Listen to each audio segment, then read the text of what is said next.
Художница и дизайнер Айжамал Джуробекова в этом году участвует в выставке «Лицо весны». Она работает в необычном жанре и представила на суд зрителей произведения в направлении цифрового искусства. Ранее художница делала упор на графику, а теперь продолжает творческую деятельность через цифровую графику.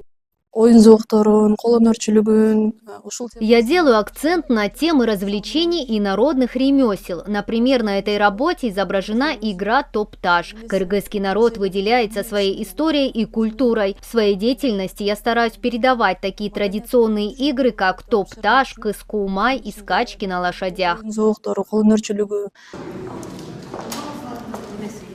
Выставка художниц организована в честь 8 марта. В экспозиции представлено около 40 работ 13 художниц. Среди них произведения в жанрах живописи, графики, инсталляции, народного ремесла и цифрового искусства. В каждой работе отражены быт кыргызского народа, пройденный путь и роль женщин в обществе.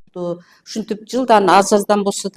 каждым годом мы привлекаем в эту сферу все больше молодежи, вносим изменения в выставку, ведь она проходит в начале весны, и мы всегда выбираем для нее особенное название. Художник Улан Джалиев считает, что выставка «Лицо весны» – это не просто культурное мероприятие, но и платформа, объединяющая женщин в искусстве, создающая условия для обмена опытом среди творческих людей.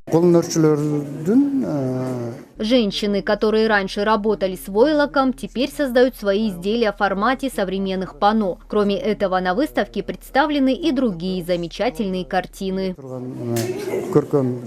Выставка продлится 20 дней. Посетители смогут познакомиться с кыргызской культурой, историей женщин, их многовековым путем, традиционным народным ремеслом, а также с произведениями мирового уровня в современном формате.